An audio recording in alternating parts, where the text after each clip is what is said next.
So it doesn't help that most of the time I forget what I already planned to say. And somehow all the previous speakers before me received good response from the audiences, like clapping and cheering, but from the audiences. However, mine was the opposite. It was quite embarrassing, to say the least, and I'm quite sure that most of the audiences can see my hands trembling. And I guess because of this, that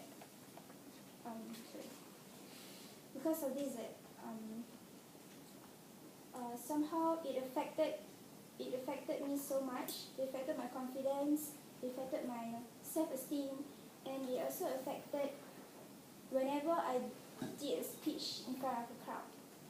Thinking back, it's not really a big deal, but somehow it affected me greatly.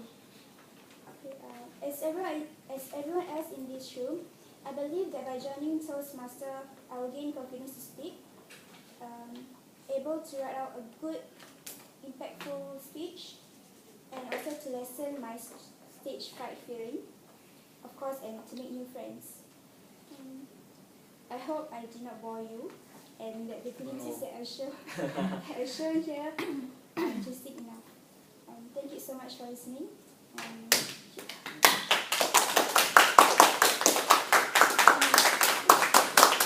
Okay, thank you. That was a great speech. Yeah, I get a lot of jitters myself. Jitters. Okay, yeah, and yes, it's perfectly normal. It'll be fine. You'll get over it. Now, next up, we have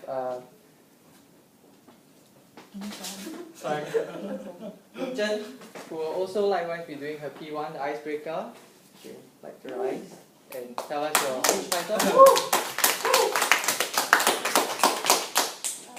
So my speech today will be on self-identity. And the objectives are as follows, the timing. Okay, right?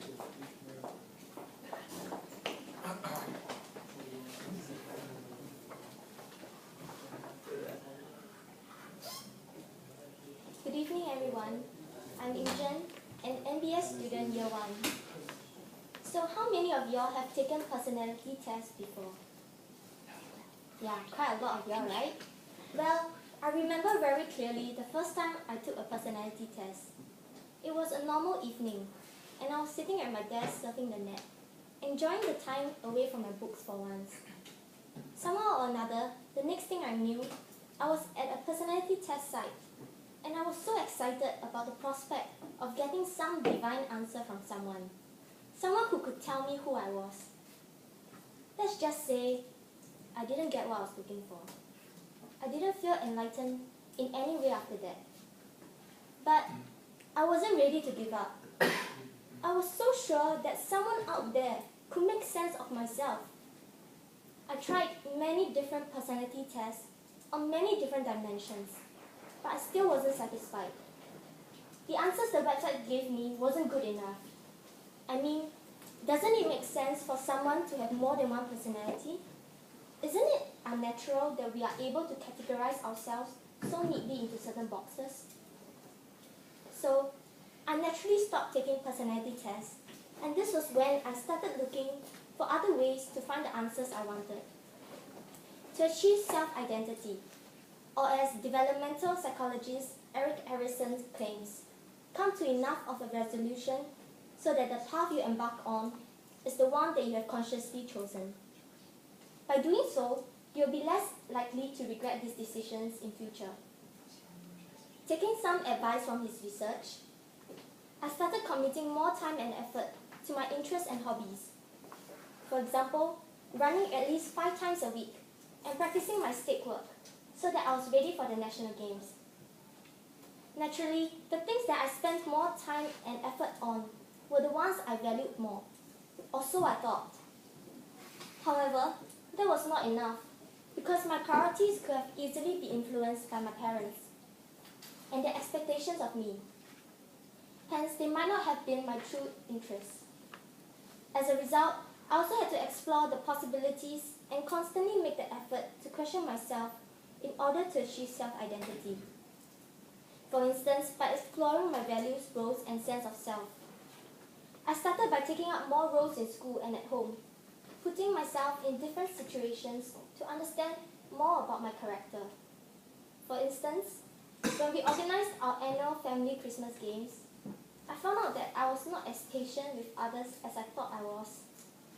When my cousin asked me to repeat the game instructions to him because he didn't pay attention earlier, let's just say I didn't react too well. All in all, I tried to recognize my values, good and bad. However, I believe that it is not enough to just explore and commit to certain things. More importantly, one must practice self-reflection. All it takes is a few conditions.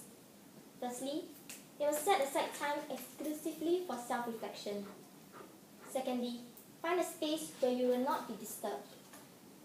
Lastly, ask yourself 3 questions. What did I receive today? What did I give today? And what troubles did I cause today? Answering these questions will give you an insight into the relationship you have with others and your own actions. At the same time, you can develop your voice and confidence. All it takes is 15 minutes of your time for you to take the first step in understanding yourself. Once you have explored, committed to your decision, and done some self-reflection, you'll most likely achieve self-identity. However, this doesn't mean the end, because your sense of identity might change as you grow older.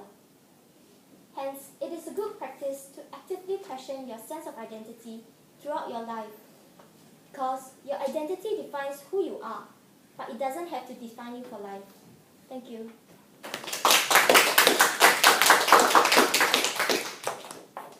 Thank you, Ying for the very, very, very enlightening speech. And yes, I really believe that it's all about the self, discovering yourself, just going on a slow journey and looking at yourself.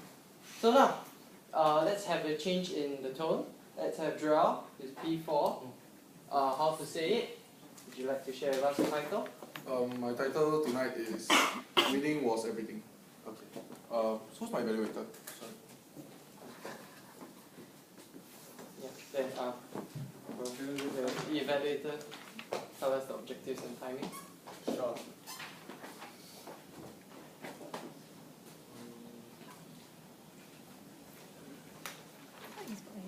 There are 3 objectives of this project.